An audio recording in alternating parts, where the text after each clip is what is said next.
किसी ने क्या खूब कहा है कि दौलत नहीं, शोहरत नहीं, न वाह चाहिए, कैसे हो बस दो लफ्जों की परवाह चाहिए। दोस्तों, श्री राम के राज्याभिषेक के कुछ दिनों के बाद ही नीति की चाल कुछ ऐसी चली कि श्री राम व माता सीता एक दूसरे से हमेशा के लिए अलग हो गए।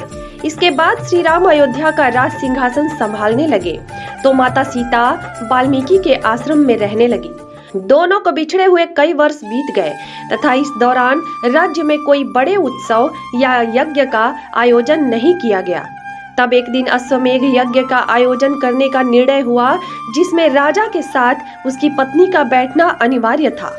ऐसे समय में श्री राम के सामने धर्म संकट आ पड़ा था, क्योंकि दूसरा विवाह वे कर नहीं सकते थे तथा माता सीता को वापस लाना आसान नहीं था। तो आइए जानते हैं तब क्या हुआ। भगवान श्री राम के जन्मदिन के अवसर पर उनके छोटे भाई लक्ष्मण ने अश्वमेघ यज्ञ करने की सलाह दी। लक्ष्मण का यह प्रस्ताव सुनकर सभी प्रसन्न हुए।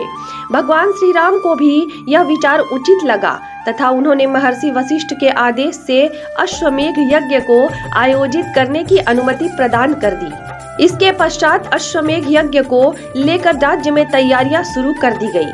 हिंदू धर्म में यह परंपरा है कि किसी भी यज्ञ में राजा की पत्नी का बैठना अनिवार्य माना जाता है, अन्यथा वह यज्ञ अधूरा माना जाता है। चूंकि श्री राम की केवल एक पत्नी थी जिनको वनवास मिला हुआ था, इसलिए सभी के मन में यह आशंका घर कर गई कि श्री राम यज्ञ के आयोजन के लिए दूसरा विवाह करने जा रहे हैं। इसे लेकर अयोध्या की प्रजा में खुशी की लहर फैल गई तथा अपने राजा के द्वारा दूसरा विवाह करने तथा अपना अगला उत्तराधिकारी मिलने की खुशी में हर ओर बातें होने लगी।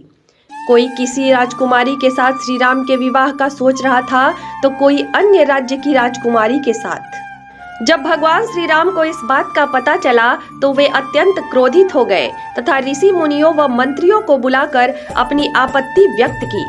उन्होंने सभी को बताया कि चूंकि उनके लिए सीता निर्दोष थी तथा उसका त्याग उन्होंने केवल प्रजा के लिए किया है, इसलिए वे दूसरा विवाह करके सीता का अपमान कदापि नहीं कर सकते।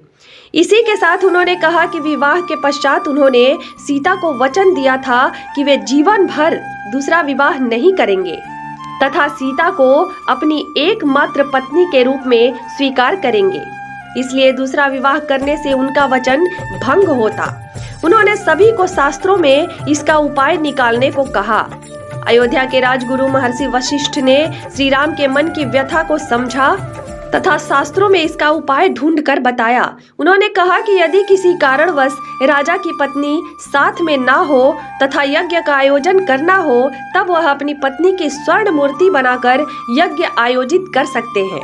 इससे यज्ञ पूर्ण माना जाता है। इसके पश्चात श्री राम ने विश्वकर्मा जी को बुलावा भेजा तथा उन्हें माता सीता की स्वर्ण मूर्ति बनाने का आदेश दिया। विश्वकर्मा जी ने कुछ ही दिनों में माता सीता को एकदम मूर्ति में उत्कीर्ण कर दिया, जो देखने में एकदम सीता ही प्रतीत होती थी।